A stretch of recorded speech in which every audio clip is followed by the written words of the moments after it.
Straight from the hip. What's up, man? What's up, coach? Hit that light, Travis. Nah, man, we trying to get it. Trying to get hooked up.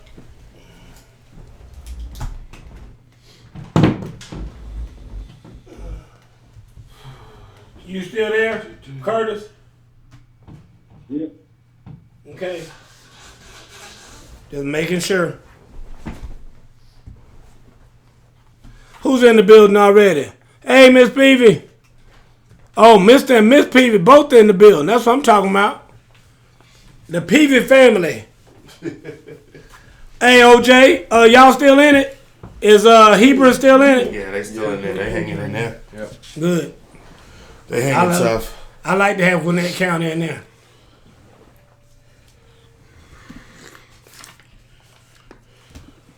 Want to mention that today that Hebrew is still in there.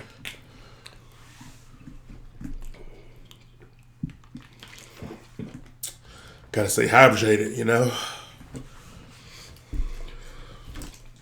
Who y'all got this week, Miss Peavy? And are you home or away?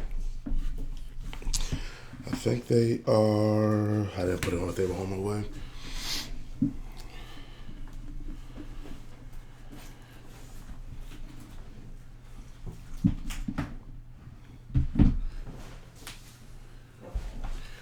Yeah, most of Gwinnett's on the road today, baby. This week. Everybody. All right.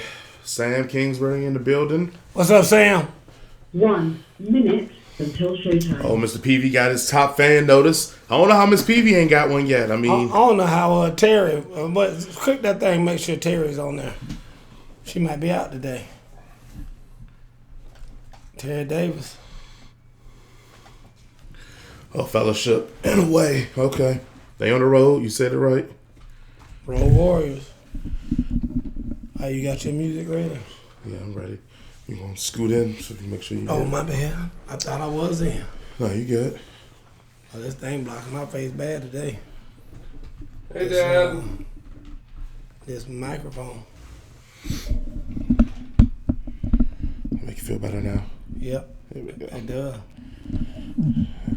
I was doing everybody a favor, you I was know. all beat up there for a minute. Oh, is that right?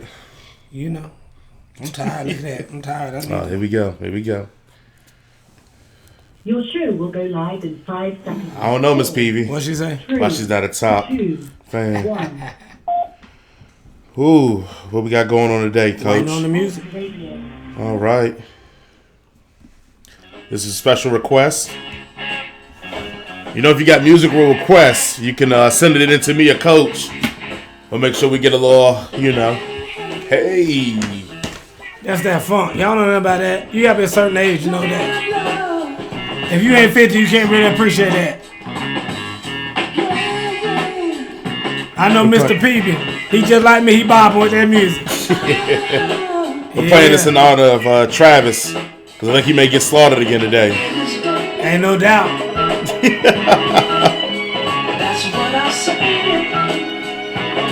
Change that name to Travis.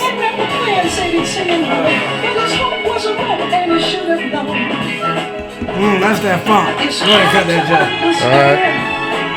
Oh, that's the best part. We gotta let it ride to the bridge on that. Man. All right.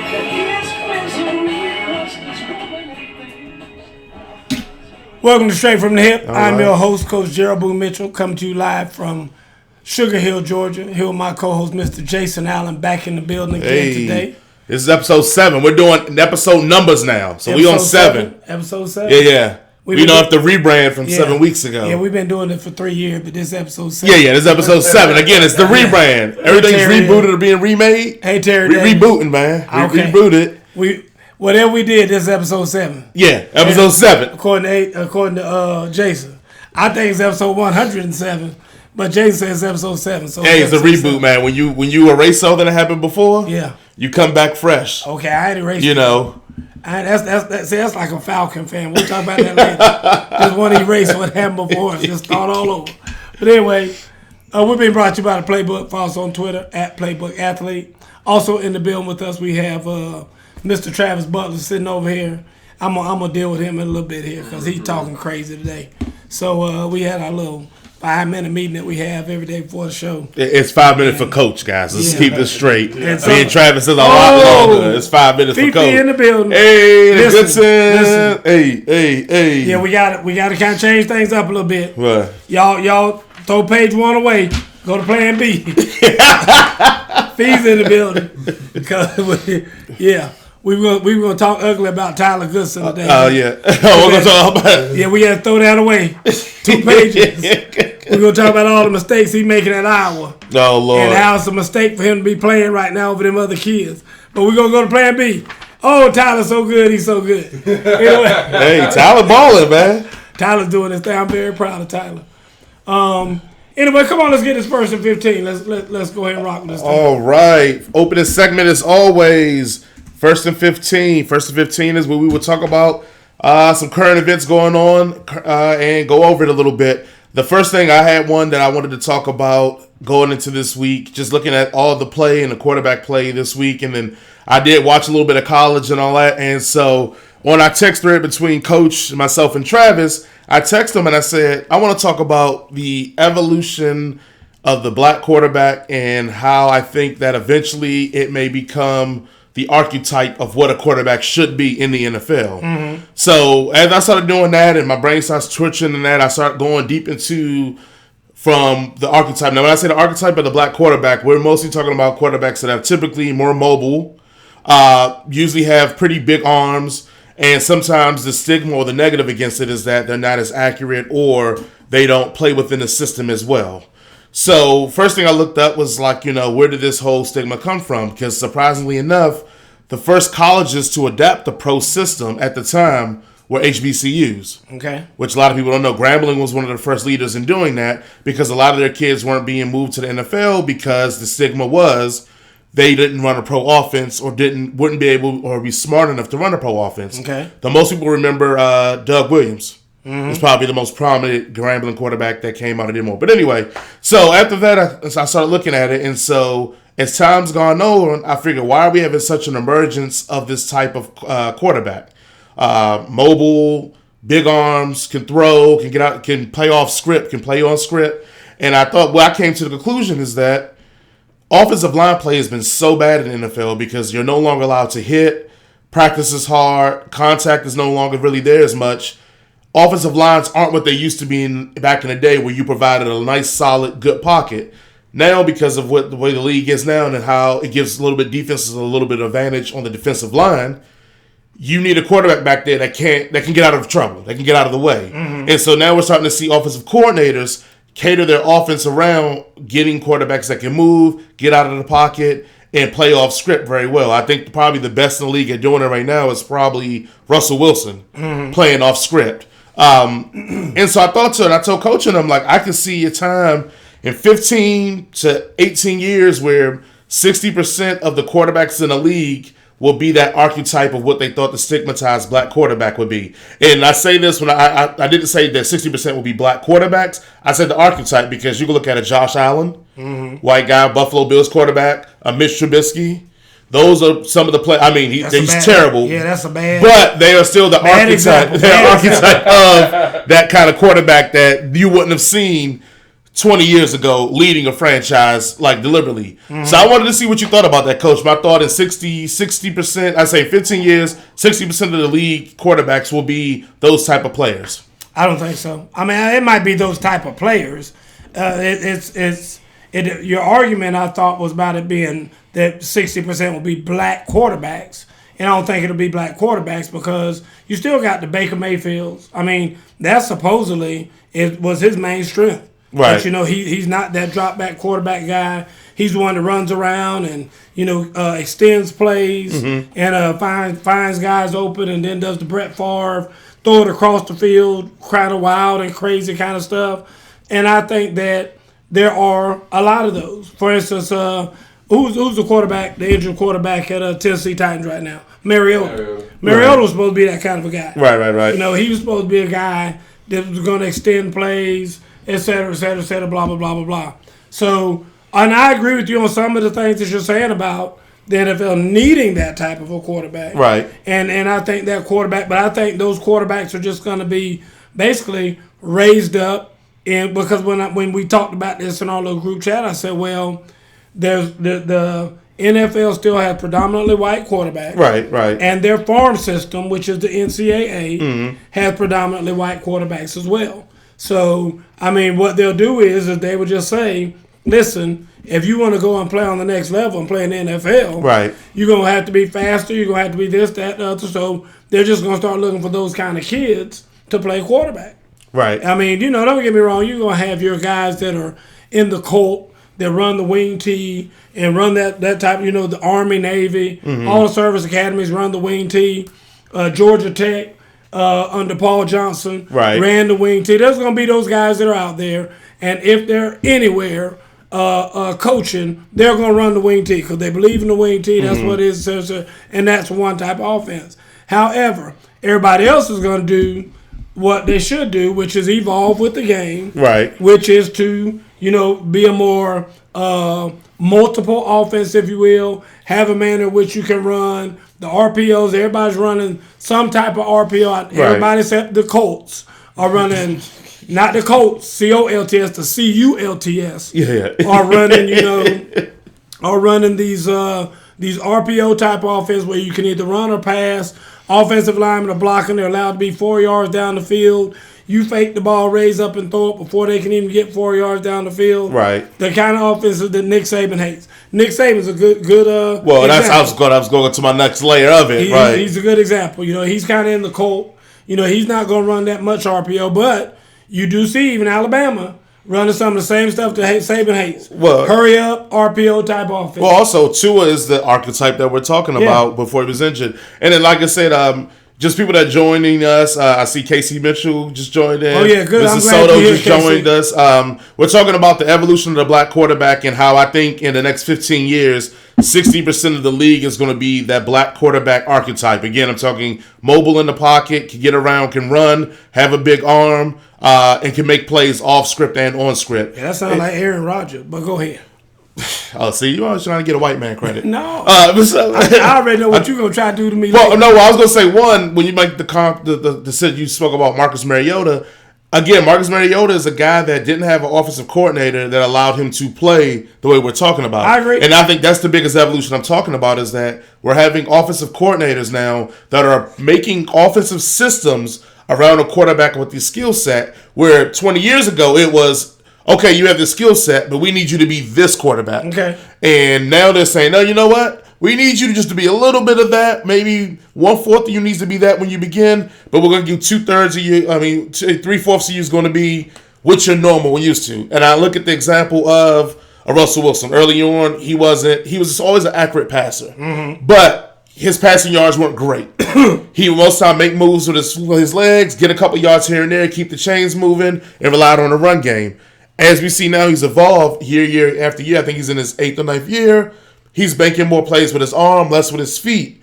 But I think if they would have asked him from the get-go to only be in the pocket and make plays for the pocket, he would not be as successful as he is. I agree. I think that's the Ravens' plan with Lamar Jackson as well. They want to allow him to get out of the pocket early until he can learn the intricacies of the passing game. And then Chris Butler had a good question.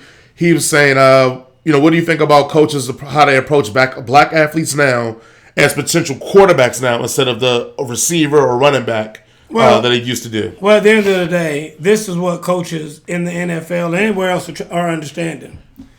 My job, especially if I'm an offensive coordinator, is to move the football. Right. However it needs to move, i.e. the Ravens.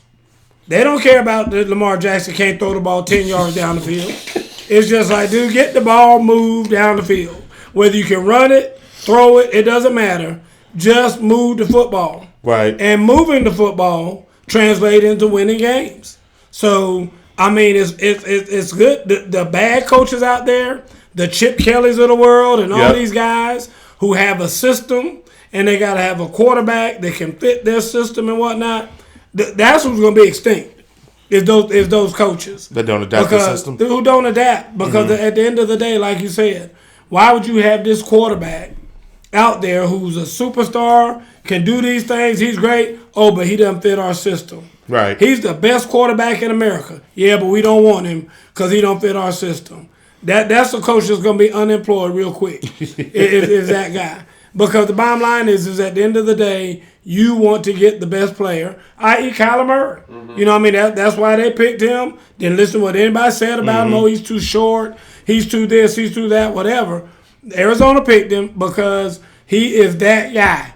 And I think he is going to, grow up and be the next Russell Wilson. Now, you talked about Russell Wilson. I just want to say this and make this point. Russell Wilson has always scrambled around whatnot because he's too short to be back there in the pocket trying to throw the ball anyway. Russell Wilson's always scrambling around to get somewhere where he can see the receivers so that he can throw the ball. So, and you talked about Lamar Jackson. Lamar Jackson does all that kind of stuff. Totally different. Mm-hmm. He's not Russell Wilson. He's tall enough where he can see, not too much taller, but he's a little bit taller where he can see. His problem is that he just can't throw the ball very far. So he's looking for somebody who's up close that he can get the ball to him. And if they're too close, he just runs up to him and says, just turn around and block for me. I'm keep it real. I mean, I know y'all might not want to hear that. That's what it is. Well, so is it a situation too? So let's look at some of the new quarterbacks coming up. Let's say in the next few years that we can look at. I guess Travis will have a better list than we do. So Travis, give me if anybody I forget. So Tua, I feel like fits the kind of the archetype. Yeah, hopefully, and we'll see how good. Right. With a fake hip. I think they put a $6 million man hip in it. Justin Fields, I think fits the archetype. Yeah, I think so. I'll give. I don't know how good of a runner he is, but he's close enough. All right, Jalen Hurts, I would say probably. I think Jalen Hurts is probably the best one you've named so far. Okay, I think he's by far the better of the running quarterbacks that you mentioned. All right, what about Herbert? I don't know about I know he has a little bit of wheels on him. I know he isn't the burner, but he can get out the pocket. But I'm saying, will it translate? Does that speed translate to the NFL for him? I think that's the better question. The biggest problem with Herbert is he's been trashed by the Pac-12 and the coaching that he's received there. So, if he can overcome that, then maybe. All right. What's it, Burrow? I like him, but I don't know. I think he's more of your drop back guy. I mean, I think he is less mobile than any of the ones you've mentioned so far. Okay. One that is a little bit, Sam Ehlinger, Texas quarterback. I see Ehlinger to me is like a mini Roethlisberger. Mm-hmm. But Roethlisberger was known for his ability to extend plays. I agree, but the way that he does it, Ben is more of a slide and he definitely ain't gonna be running hardly anyway. No straight line speed. And that's what I'm saying. That's my point about Ehlinger. I think Ehlinger is of that same, that same style. So I think that those guys are kind of not necessarily. Ben is just so damn big. I mean that's what saves him a lot of times because guys sometimes get hands on him and he's just able to just kind of shrug them off. Right. While he's kind of moving and sliding and doing that kind of stuff. I would not put Ben Roethlisberger in this archetype you're talking about at all. I agree. Nowhere close. I got you, Travis. I got you. I got you. Casey, good point. Quarterbacks are throwing the ball way more than they did probably any other generation. From 7-on-7s on up to the league. Yeah. Pac-12 in the top 4. Shout out to Richard Hood. In the top 4 what? We'll get to that. Okay. For those that just joined us, we just finished a conversation about the evolution of the black quarterback and how I think in 15 years, 60% of the league will be a black quarterback archetype. Again, I'm talking big arms, ability to run, get out of the pocket, play on script, play off a script. Coach thinks maybe not so much that it's still going to be because the pipeline is showing that it's still more traditional quarterbacks in the system.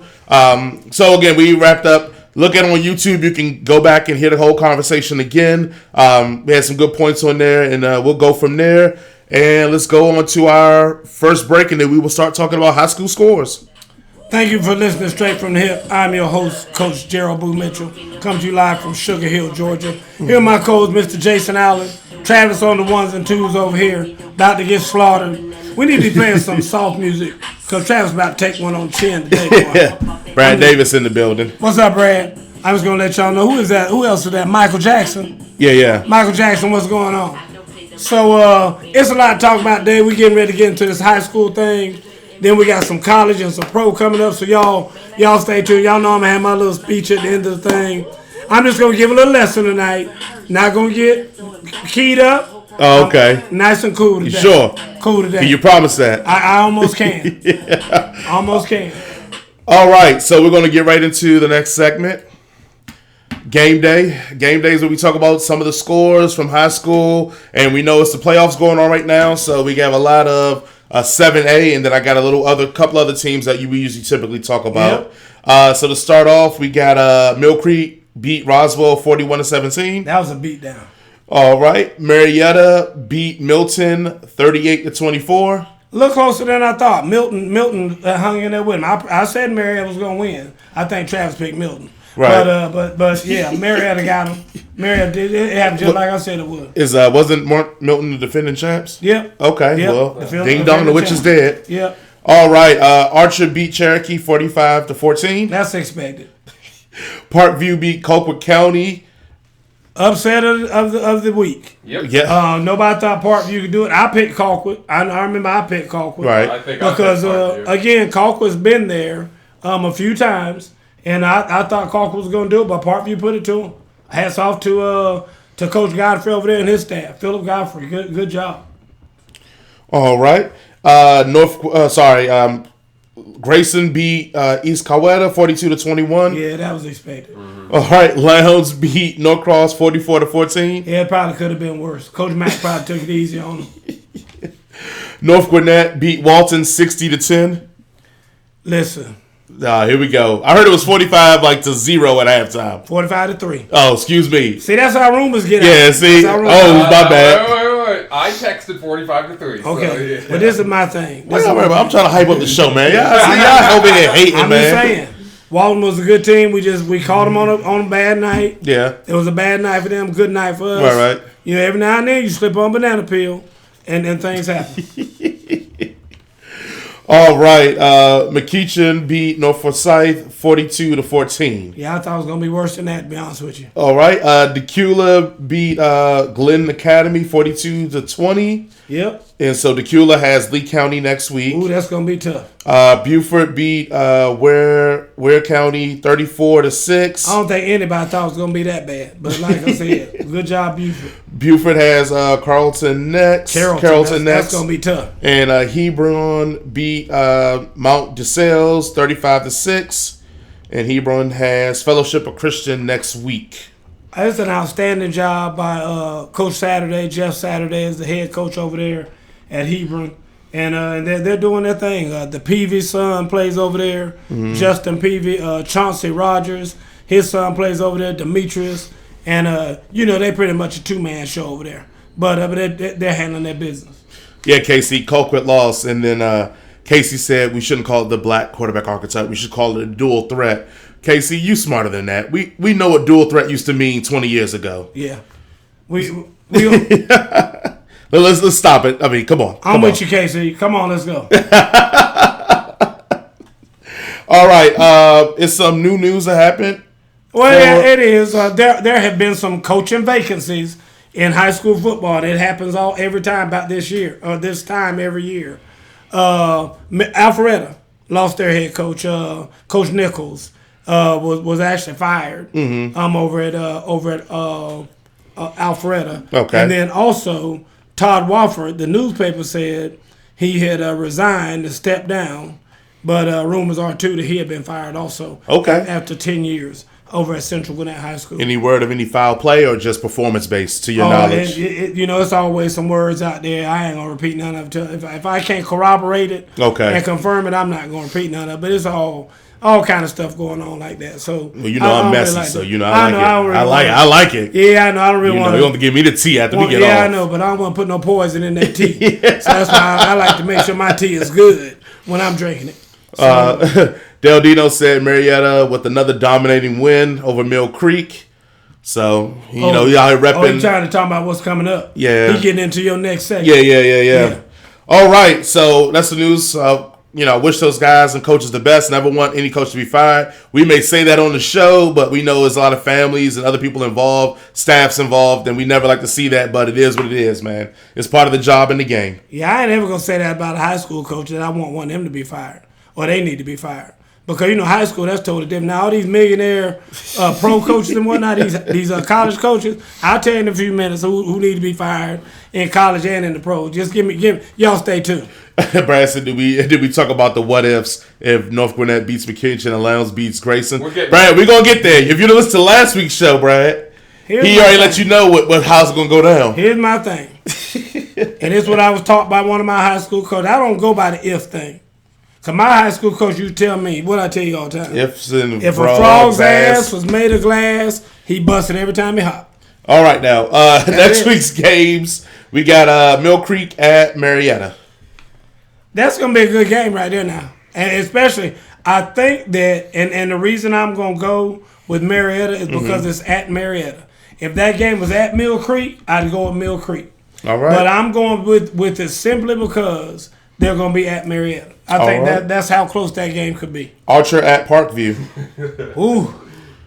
Boy. Oh, Fee talking trash. She said you're going to call out. A Gwinnett County slugfest right there. Oh, yeah? Who you Archer got? at Parkview. That ought to be wrong that they have to play each other. I'm going with Archer. Going with a neighborhood school. You know what? I'm going to take Parkview. Woo. Because they're at Parkview. If it was at Archer, I'd take it at Archer. All right. Now, you talking about the doggone quarterfinals. Mm-hmm. This is why you take those teams, because they're at home. That's it. All right. Grayson at Lowndes. I'm taking Lowndes. Yeah, we know that. You got to talk about Don't it. even Travis, are you taking Grayson? Don't ask me. By any Go chance? on, Travis. Go on, take him. I'll take Lowndes. Oh, okay. All right. North Gwinnett at McKeachin. Oh, hold on. Coach doesn't pick against his team. So, before he speaks, we're going to take a quick moment and go. I'm going to put 4 options out, and I need you guys to pick 1, 2, or 3, or 4 about what Coach is going to say. McKeachin's a really good team and well coached. That's number 1. Number 2 is North Gwinnett, we're going to beat the brakes off McKeachin. That's number 2. Number 3 is we got some injuries, so we may not perform as well, but you know what? I think we got a good shot to win. And number 4 is, those guys are dogs. They're going to be ready to play. That place is going to be loud and it's going to be crazy. Out of those 4 options, you could choose more than one.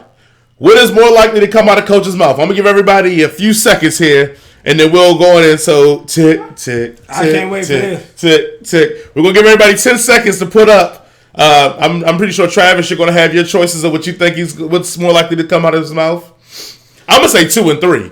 I think Coach is fed up being nice, and this is straight from the hip. I think he about to shoot it straight from the hip. And he tied, so he can't really contain himself no more. Usually when he get them hands, he talk about control and containment. I think, look at it, see his hands falling. He can't control and contain it. So I think he gonna go nasty with it. Casey said 1 and 4. The playbook 1. Mr. Beebe said 2. Thank you, Mr. Beebe. Miss Peavy said 1 and 4. Terry said 3 and 4. 2, 4. Oh man, somebody's calling me. They should know better than that. I'm like acting like you now, Coach. Okay. And Israel said 1 and 4. I'm ready to talk. Chris Butler said 5. I'm ready to 2. All right, go ahead, Coach. Tell us about this matchup. First of all, let me say this. McKeachin is ranked number 2 in the state. Okay. How can you not say at this point, all of these teams are very good teams? Right. You got 8 teams left in the state. Right. Only 8 teams left.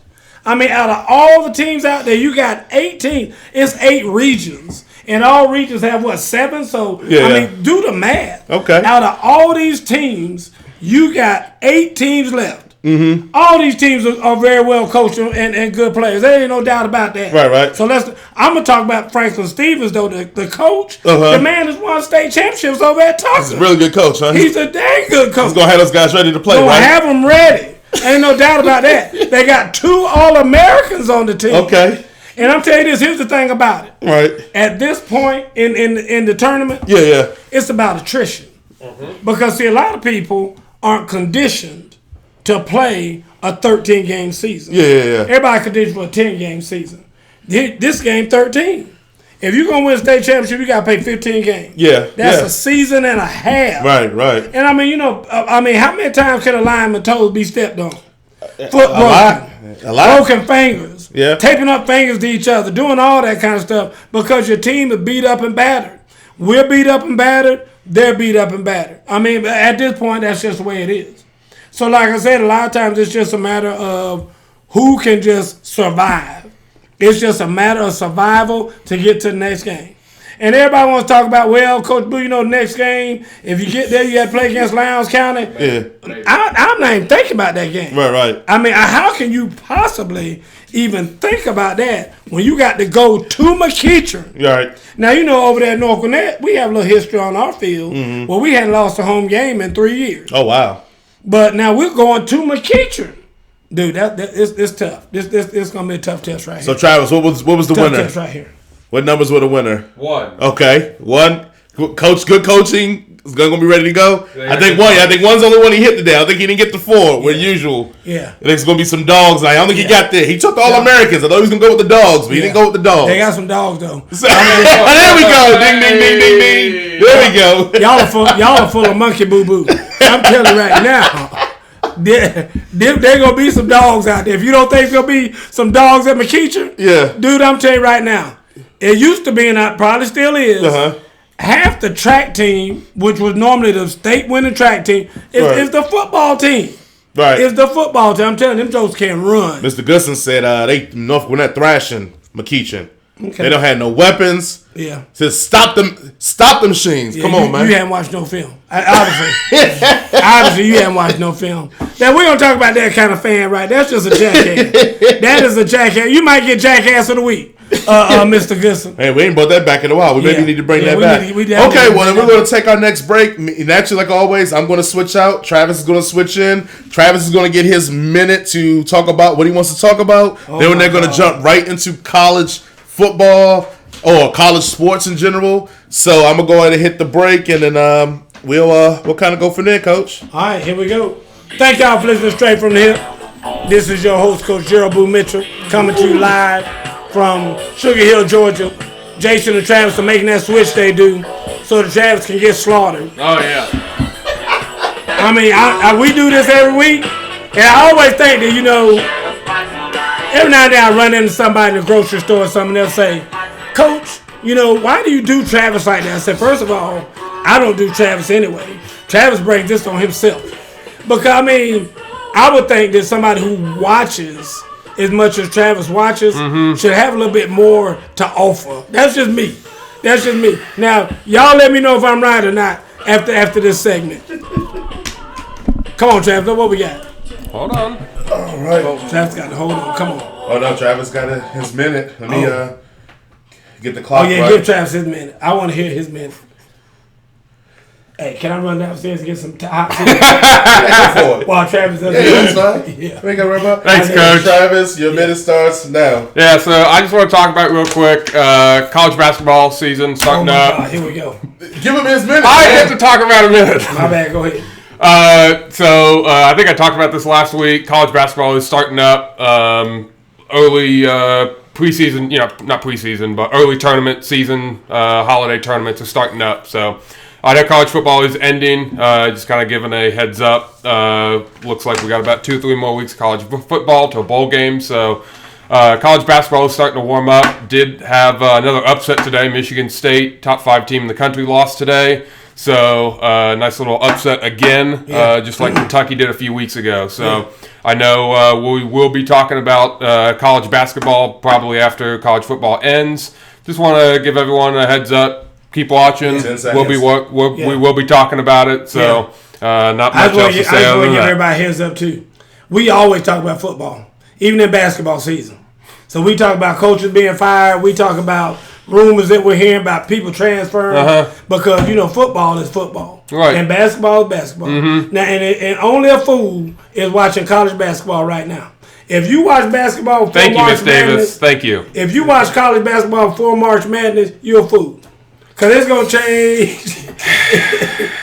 It's going to change 18 times between now and then. That's just like why you're watching college football before the college football playoffs. 18 number ones before it's over with. No. I mean, how many number ones have we had? Maybe 2 or 3. It's gonna be 25 before the season over with. Watch the season. And that's the minute with Travis. Yay! I'm glad it's over too. Yeah, thanks, Come guys. on, Jason. Keep going. Yeah, thanks, guys. Come on, let's go. Okay, college football. There you go, Coach. Come on. All Give it to right. me. Okay, first up on the docket What's the name of the segment? is the week that was. The week that was. The week that was. I like that. Come on, Travis. Give it to me. First topic. Ohio State beats Penn State. Thoughts and how do you stop Chase Young? Probably going to be a top 5 consensus. Yeah, you don't stop him. NFL player. Well, you got to try to. So yeah, what are you doing if you're a head coach to do just that? like they say. I mean, at the end of the day, he's going to get his. You can try to run away from him, and that's what I mean. I'll give you the conventional stuff is whatever side he lines up on, let's audible to the other side. Let's run away from him, et cetera, et cetera, et cetera. But you can't really stop him. Let's just be sensible about that. The man is a monster. And I mean, he's big, he's strong, he's fast. He's getting the edge on those big old fat offensive tackles that Penn State had, and he's built for the Big Ten because the Big Ten has all those big old fat linemen who don't have the speed and agility of some of these guys in the other conferences. Okay. And so I mean, he's getting around the edge on relatively easy, right? To be honest with you, but at the end of the day. All that was to me, everybody knew Ohio State was going to win that game. There's nobody. The parents or the kids on Penn State didn't think they were going to win that game. So, I mean, James Franklin didn't think they were going to win that game. So, the bottom line is that Franklin probably on the hot seat, as he always is. In the Big Ten, you always on the hot seat because after like 2 years of not beating your rival, then that puts you on the hot seat. And once again, Penn State proves that they're the little brother of Ohio State in the Big Ten. Okay. That's all that did. Okay, good. They said all you need to do is talk about Tyler Goodson. And That's Iowa. it for this segment. Right. Oh, is that right? Who said that? Yeah. Everybody. Oh, is that right? Just talk about Tyler Goodson? Casey said the best linemen come from the Big Ten. No, that's not true. That's a lie.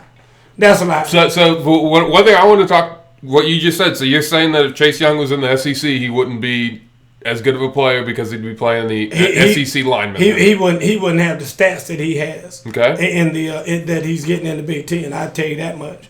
Because the SEC has linemen typically that can run better. KC. Now you talking about as far as them being in the NFL, they get those big bodies because they get them that way because it's with the long arms. Because it's harder for those guys to run around them. Teach the quarterback, like Jason was just talking about, step up in the pocket so that those guys will run behind the quarterback. You're right. I mean, so it might be those guys are in the NFL, but it's because of their size. You don't see a bunch of them guys running and doing the type of stuff that you see some of those other guys doing because in college and whatnot, they run different types of offenses that need linemen to be a whole lot more agile. Thank you. Okay, next up, Oregon, top 10 team, goes down to Arizona State. Everybody raise your hand if you think Oregon should have ever been a top 10 team. I already told y'all about this going by their record and all this. Oregon, a top 10 team, undefeated because they were playing nobody. Their conference is full of trash. And we talk about this every week. And then everybody acts like they were surprised when they lost a no-name Arizona State. I mean, I wasn't surprised. Okay. I knew they were going to slip up and lose to somebody. So, and hats off to Herm. Herm Edwards. Herm Edwards. Good for him. I mean, why didn't somebody mention him as being a coach of the year or something? I mean, he's had a couple big surprising wins this year. And I mean, I was glad to, you know me, when it happened, I just sat there and I did my Stephen A. laugh when they lost that game. Just like, you knew it was coming. That's just like damn Minnesota. Who were they playing this week? Who? Minnesota. Minnesota? Was Wisconsin that this week? No, that's this upcoming week. They beat the brakes out of Northwestern this week. Okay, I'm talking about this coming week. Oh, Wisconsin. I hope Wisconsin beat the brakes off them and be done with that foolishness too. So y'all can stop talking about that old fallacy that you think they ought to be in the doggone top 4 teams in the nation. Well, you know what Herm Edwards says, right? What'd he say? You play to win the game, so that's why you everybody play plays every win the game. game. Well, supposedly, me and my nephew had talked about that. We're gonna talk about that in a little bit. Okay. Well, Herb Evans also said he don't like no devils, and the mascot's the Sun Devils. Yeah. Yeah. It is what it is. That's bad. You like who writing you that check. That's what you like. Whoever writing you that check, you'll learn to like that mascot a lot. Her might get in that suit. Shoot. But if they pay him, he might get in there soon. Oh, yeah. Justin Herbert, does this hurt his draft stock? He went 20 for 36 passing, 304 yards, 2 touchdowns, 2 INTs. No, it ain't going to hurt his draft stock because at the end of the day, nobody cares about this stuff. I mean, they're going all these teams are going to test him. They're going to go in there and weigh him and measure him and stick things in every orifice in his body to make sure that he's okay and that he's who they think he is, and they'll draft him or they won't draft him. They don't have anything to do with this all this mess here. Right. Next, Georgia pulls out a squeaker in a rain-soaked game against Texas A&M. Do they have an offensive problem? Yeah, they got more than an offensive problem. They got a problem, period. I mean, the bottom line is that there's just no spark. I was glad to see, what's number 7's name? The running back. Swift. Thank you. Deontay Swift.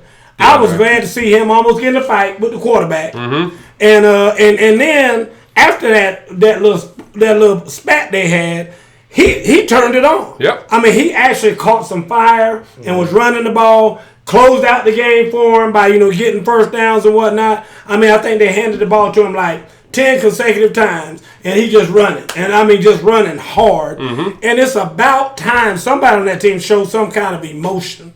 And so, like I said, my hat's off to him. I was glad to see that. But I don't know about Georgia. I mean, it looks like it is just – I feel sorry for Kirby Smart. Okay. Because it seems like it is just taking – I don't know what it's going to take to get them to step up and just have some fire when they play. They just look so lackluster when they're playing. That's like they're not having fun out there. Mm-hmm.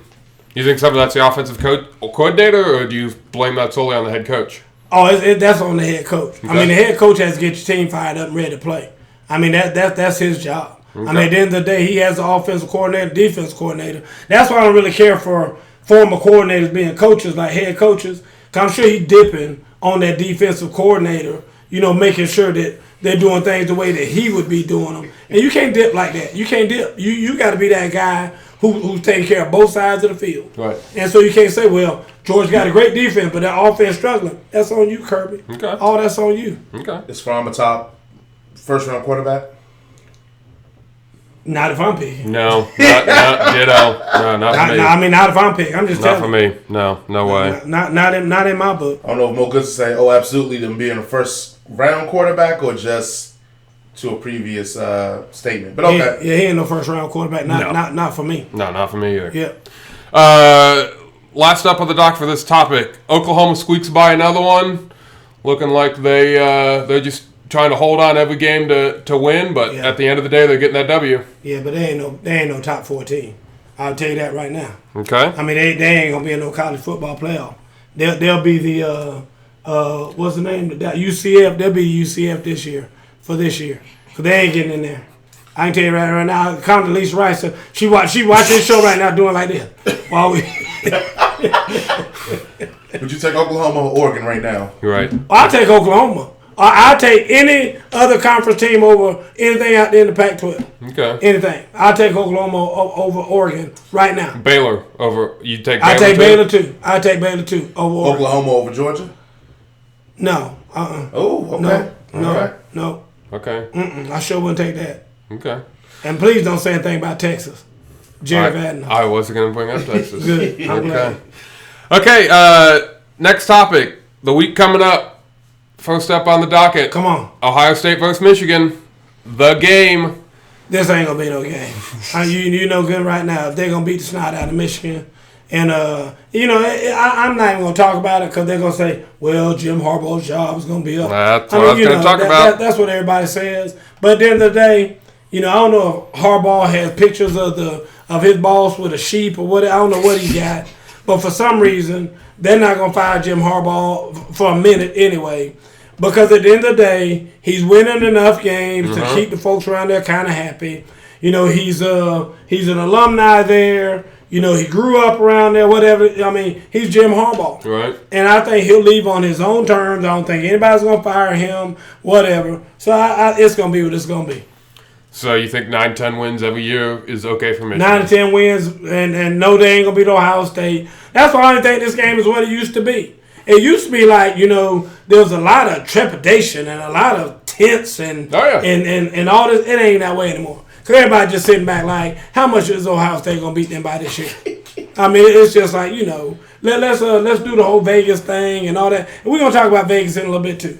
Because Vegas feeds off of a certain mindset. We're going to talk about that in a little while. Okay. Next up, Alabama's at Auburn. Upset alert with no Tua. Do we think they can be stopped? Auburn pulling up the upset? See, here's where we have another problem right here when people ask me questions like this. I've already told y'all a long time ago, at the beginning of the season, Auburn, I think, was ranked number 6 coming out the gate. You don't like them, I know. And they fell way down to number 14, I think, at one time. And now just because everybody else is bad, somehow they might have wandered back up into the top 10. Just out of foolishness, they just happen to walk back up into the top 10. They're going to get beat like a drum. And watch, see what I tell you. Alabama is going to manhandle. Is that Auburn. A Boudini prediction? This is sure enough is. I'm trying to tell you right now. Alabama's going to manhandle Auburn this week. I think it's going to be a lot closer than that. Okay. Auburn's D-line may be the best in the country. Okay. They probably have the best defensive tackle in the country and is going to cause a lot of problems to Alabama. Okay, watch this. And a young quarterback who hasn't played a lot. Yeah. On the road, never had a home road game now. That sounds good. Okay. And I think we all have seen the last few years. That's Auburn fine. plays That's fine. Alabama tough. Okay. And will pull off an upset every once in a while. Okay. Just bring your ass back and sit in that chair right there. I'll be here next week. Next week you bring your ass back. I'll be right here next week. Don't you worry, Coach. Okay. I'm not saying Auburn's gonna win. Oh my God. I think Bama wins. It's not gonna be a beatdown though, like you say. I'm saying it's gonna be tight. It's gonna be a lot tighter than what you think. I think it's not gonna be a beatdown. I think you just go ahead and go for it all. If you think Auburn, you say, well, I think they can pull off an upset and this, that, but I don't think they're gonna win. I mean, you got everybody all gassed up and all excited. Look at Jay. Jay agreed with me. You got everybody that's gonna punk out at the end and no, Alabama's gonna win. I mean, go ahead and go with your conviction. Go with your conviction. You said Alabama's gonna win, but it's gonna be a close game. You ain't no fun. Okay. I'm you know what? Fun. Put me down for Auburn then. Shit. Okay.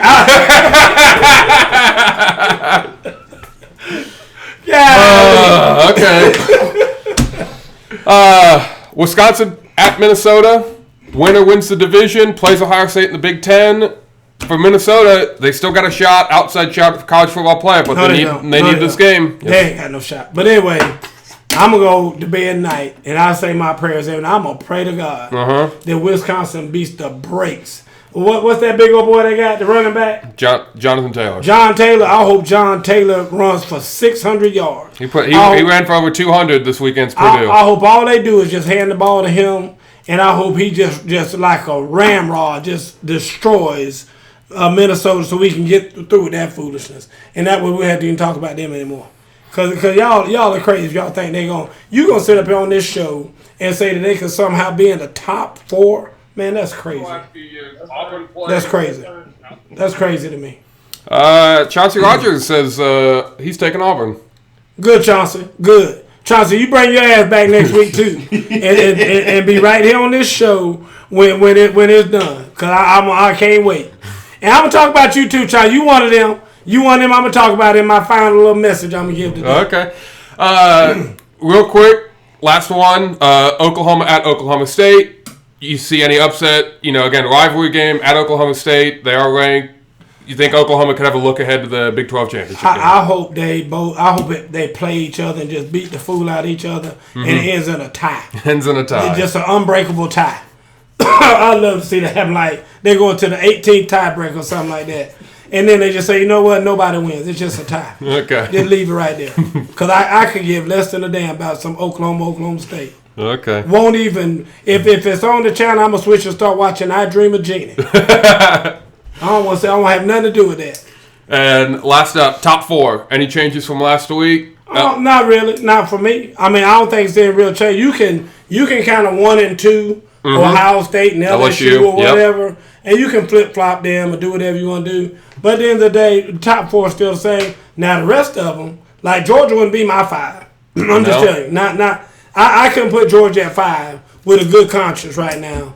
just because of the way that they're playing. It's so lackluster and it's so non-impressive. And I wouldn't be surprised if the committee felt the same way. Now, that might be some of the things that this committee will do as far as moving a Minnesota or moving a Oklahoma or somebody like that up in those that don't matter. They don't really matter anyway. If you ain't in the top 4, all them other ones don't matter. Right. But they do that just to make people feel good. And I can see them doing some of that. Okay. Mo Goodson wants to get a real quick prediction on Iowa and Nebraska. Oh, I think Iowa's going to cream them. Iowa has definitely shown me, and I'll be the first one to say it. Tyler Goodson has been a game changer for Iowa. Ever since he's been at running back, because the kid is electric. The kid is a leader.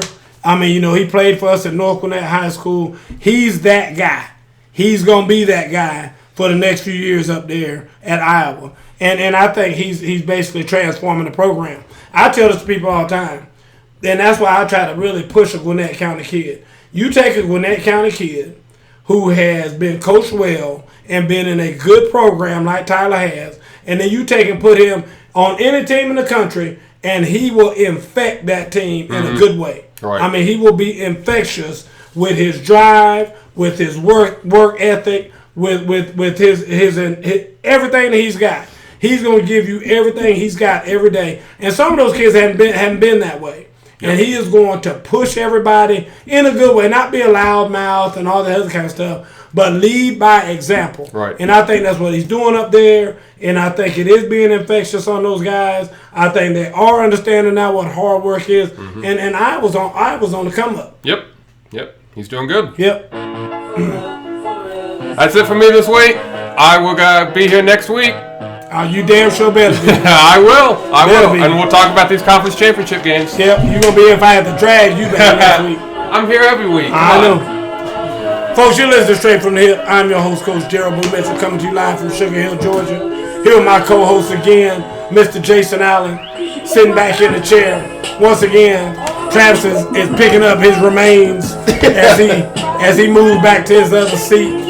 Another easy knockout for Coach Blue. This is the first round of the day. He couldn't even get out the corner. Getting out the gates. I ran across the ring, hit his ass with a right hook in the jaw, straight out the gate. I feel like Wilder.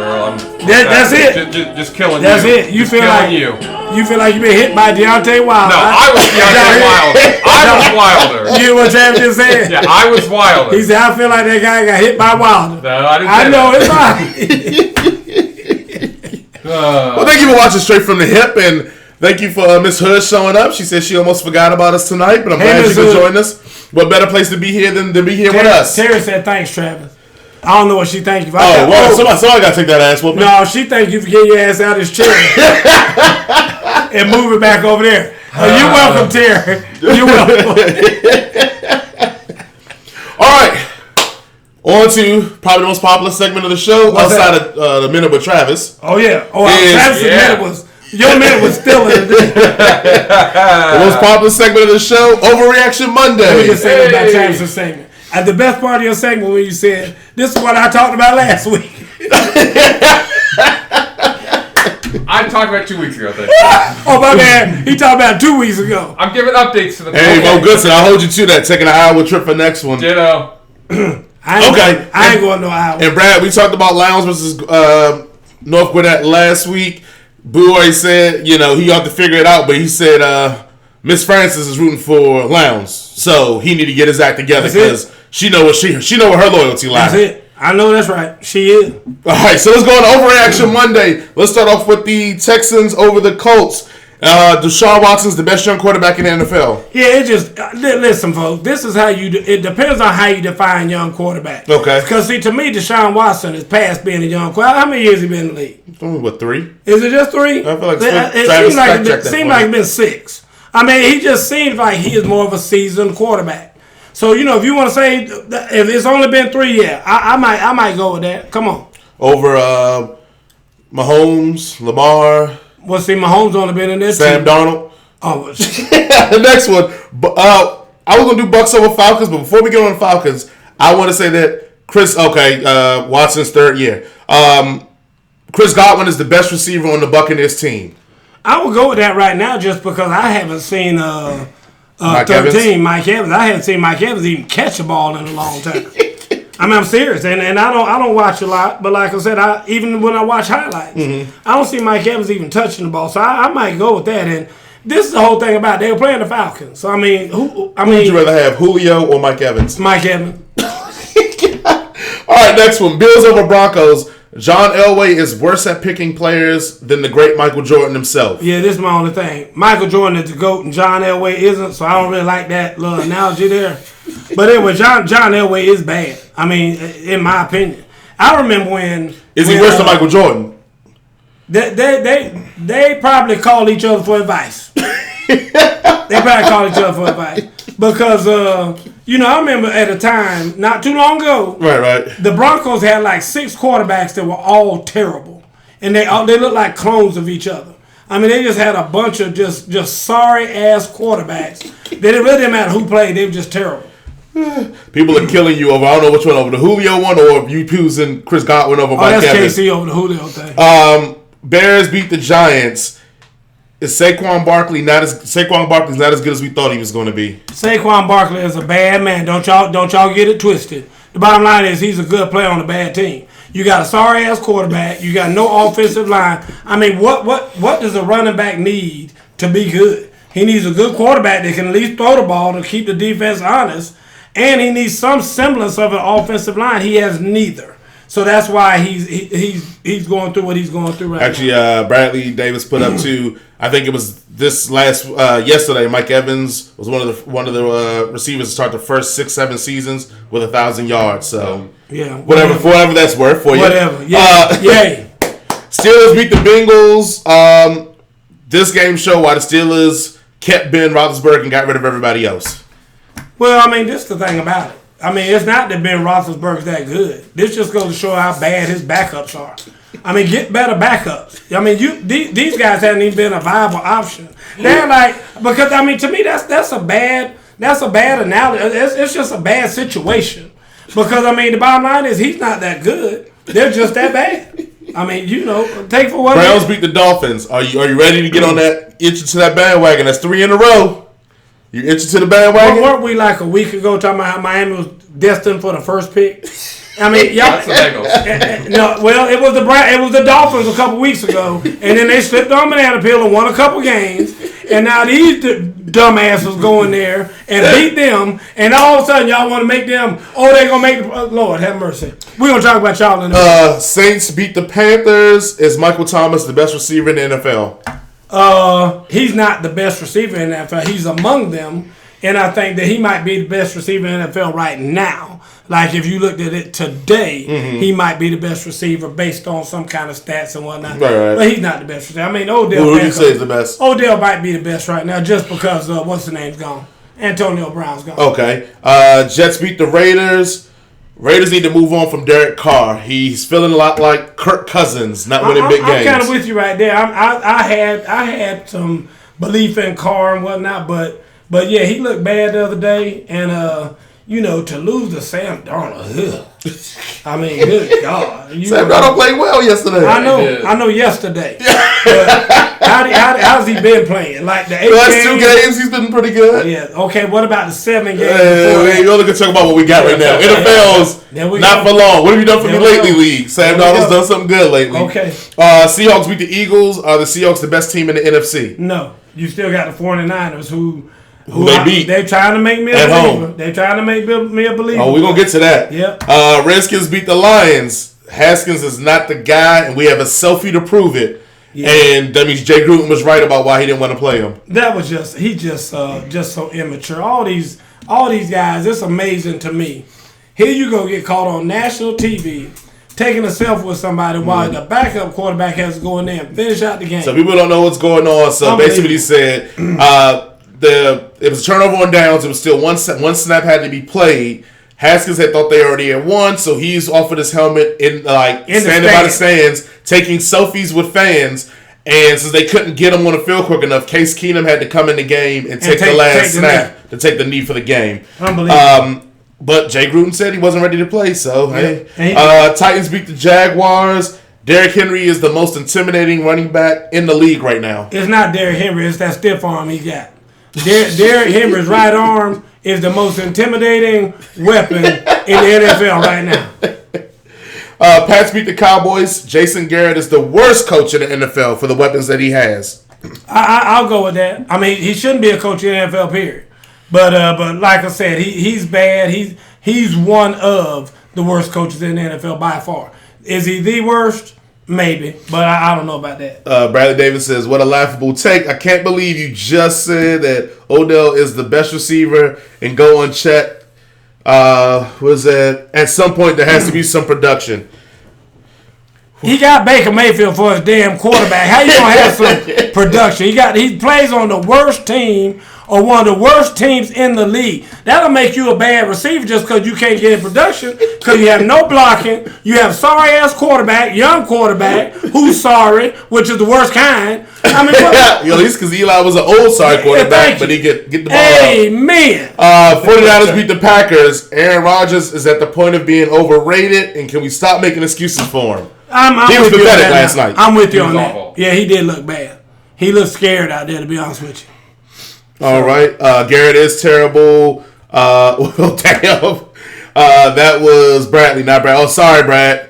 Bradley. We'll just group you all together. I'm pretty sure you feel the same way, Brad. Okay. Well, 2 minutes left. We are officially at the segment that everybody's been dying to see, listen to here. It's Coach's Corner. I ain't even going to raise my voice today. Oh, here we go. That's the thing about it. I'm going to talk to the Falcons fans. Because remember they said they were going to win all out. Yeah, thank you. Okay. Thank you, Casey. I'm glad you're still here, Casey, because I told you I was going to show out on your ass today. Here's KC's deal right here. KC and all the Falcon fans I talked to, you know what they told me? What they tell you? Oh, we going to run the table. Yeah. We going to run the table and make the playoff. I want everybody to understand this. Everybody listen to me real close. I am a 49ers fan. Mm-hmm. Haven't I been not?